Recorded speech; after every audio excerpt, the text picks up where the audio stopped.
خسات النور تاج البدر يبرزها نجما يشع بأنوار وأنوار مبارك زوجها جاءت على درار.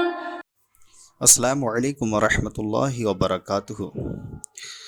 پیارے طلبہ اکرام، آج ہم شرح تہذیب کا سبق نمبر 9 شروع کرنے جا رہے ہیں، جس کا طریقہ کار یہ ہے کہ پہلے ہم عبارت خوانی کریں گے، بعدہ اس کا مفہوم سمجھیں گے اور اس کے بعد اس کا ترجمہ کریں گے. آئیے اپنی کتاب کو شروع کرتے ہیں. وبعد فہذا غایۃ تہذیب الکلام فی تحریر المنطق والکلام. حمد و صلات کے بعد یہ رسالہ انتہائی مہذب کلام ہے جو لکھا گیا ہے علم منطق اور علم کلام میں. پیارے طلبہ اکرام، مصنف رحمۃ اللہ تعالی علیہ نے بعدو کے بارے میں جو فرمایا، شارح مدظ اللہ العالی اس کی تشریح و توضیح فرماتے ہوئے فرماتے ہیں بعدو یہ کس چیز کے لیے لایا جاتا ہے. تو فرماتے ہیں بعدو یہ لے کر آیا جاتا ہے ایک اسلوب کو دوسرے اسلوب کی طرف منتقل کرنے کے لیے، ایک اسلوب سے دوسرے اسلوب کی طرف منتقل کرنے کے لیے. جیسے کہ بعدو کے ما قبل جو ابھی چل رہا تھا وہ خطبہ چل رہا تھا، اور بعدو کے ما بعد اب کتاب کی مصنف رحمۃ اللہ تعالی علیہ تعریف و توصیف اور اس کے لکھنے کی وجہ بیان فرما رہے ہیں. تو بعدو کے ما قبل ایک اسلوب ہوا اور بعدو کے ما بعد دوسرا اسلوب ہوا. تو بعدو نے ما قبل کے اسلوب کو دوسرے اسلوب کی طرف منتقل کر دیا، اسی لیے اس بعدو کو لایا جاتا ہے. اب یہ بعدو ہے کیا؟ تو یاد رکھیں بعدو ظروف زمانیہ ہے. مصنف شارح مدظ اللہ العالی بتائیں گے کہ بعدو کیا ہے؟ ظروف زمانیہ ہے، اور اس کی 3 حالتیں ہوتی ہیں. نمبر 1 یہ کہ اس کے مضاف کو، اس کی مضاف الیہ کو ختم کر دیا جائے اور نیت میں موجود ہو. نمبر 2 یہ کہ مضاف الیہ موجود ہو. نمبر 3 یہ کہ سرے سے مضاف الیہ ہو ہی نہیں، بھلا دیا گیا ہو، نسیہ منسیہ کر دیا گیا ہو. تو پہلی صورت یعنی اگر مضاف الیہ ہو لیکن نیت میں ہو، لفظوں میں ذکر نہ ہو، تو ایسی صورت میں یہ مبنی بر ضم ہوتا ہے، مبنی بر ضم ہوتا ہے. اور 2 صورتیں جو رہ گئیں ان میں معرب ہوگا، یعنی مضاف الیہ موجود ہو، لفظوں میں ذکر ہو، اور دوسرا سرے سے مضاف الیہ کو ذکر ہی نہ کیا گیا ہو، بالکل نسیہ منسیہ کر دیا گیا ہو. تو یہاں پر بعدو کے متعلق 2 باتیں ہوئیں. نمبر 1 یہ کہ بعدو ایک اسلوب سے دوسرے اسلوب کی طرف، ایک اسلوب سے دوسرے اسلوب کی طرف منتقل کرنے کے لیے آتا ہے. اور نمبر 2 یہ ظروف زمانیہ ہے اور اس کی 3 حالتیں ہیں. نمبر 1 یہ کہ یہ مبنی ہوگا، وہ کون سی صورت ہے؟ جبکہ مضاف الیہ لفظوں میں ذکر نہ ہو لیکن نیت میں موجود ہو. اور جو 2 صورتیں، 2 حالتیں بچی ہیں ان میں معرب ہوگا، یعنی مضاف الیہ لفظوں میں ذکر ہو، اور نمبر 2 یہ کہ بالکل نسیہ منسیہ کر دیا گیا ہو، ذکر ہی نہ کیا گیا ہو. آئیے اب کتاب کو سمجھتے ہیں. اب آئیے اس جو شارح مدظ اللہ العالی نے بعدو کے متعلق فرمایا ہے اس کا ترجمہ لگاتے ہیں. وبعدو یؤتی بحال الانتقال، اور بعدو کو لایا جاتا ہے للانتقال من اسلوب الی آخر، ایک اسلوب سے دوسرے اسلوب کی طرف منتقل کرنے کے لیے. وبعدو من الظروف الزمانیہ، اور بعدو کیا ہے؟ یہ ظروف زمانیہ میں سے ہے.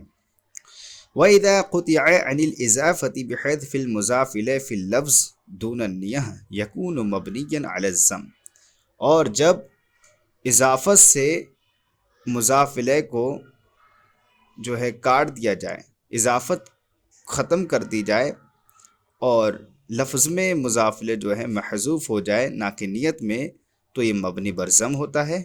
وَإِلَّا فَهُوَ مُعْرَب، ورنہ کیا ہوتا ہے؟ معرب ہوتا ہے. اس کے بعد جو مصنف رحمۃ اللہ تعالی علیہ نے فہذا کے متعلق بتایا تھا، تو شارح مدظ اللہ العالی فرماتے ہیں فہذا ای فاقول ہذا وهو إشارة إلى المعاني المرتبة الحاضرة في ذهن المصنف وجعلها كالمشاهد لغاية وضوحها كأنها محسوسات سواء كانت الخطبة قبل التصنيف أو بعده ودخول الفاء على هذا بناء على تقدير أما في نظم الكلام۔ یہاں سے شارح مدث اللہ العالی اب فہذا کے یعنی ہذا کے متعلق بتانا چاہتے ہیں، تو فرمائیں گے کہ ہذا جو ہے یہ اس میں اشارہ ہے۔ پہلے تو آپ یہ بات ذہن نشین رکھیں کہ ہذا جو آتا ہے یہ محسوس و مبصر چیز کے لیے آتے ہیں، یعنی ایسی چیز کے لیے آتا ہے جو دکھنے والی بھی ہو اور محسوس بھی ہو، ایسی چیز کے لیے ہذا استعمال ہوتا ہے۔ اب یہاں پر ایک اعتراض ہوگا کہ مصنف رحمۃ اللہ تعالی علیہ نے ہذا کو یہاں پر کس چیز کے لیے استعمال کیا ہے؟ یہاں پر کوئی بھی ایسی محسوس و مبصر چیز تو ہے نہیں جس کی طرف ہذا سے مصنف رحمۃ اللہ تعالی علیہ نے اشارہ کیا ہو، تو پھر وہ کون سی چیز ہے جس کی طرف فہذا سے مصنف رحمۃ اللہ تعالی علیہ نے اشارہ کیا ہے؟ تو بتائیں گے کہ ہذا سے اس میں اشارہ جو ہذا سے اشارہ کیا ہے مصنف رحمۃ اللہ تعالی علیہ نے، وہ ان معانی کی طرف کیا ہے جو کہ ترتیب وار ہے اور حاضر ہیں مصنف کے ذہن میں۔ تو یہاں پر اب اعتراض یہ ہوگا کہ یہ تو محسوس و مبصر نہ ہوئے، حالانکہ ہذا تو اس میں اشارہ جو ہے محسوس و مبصر چیز کے لیے آتا ہے۔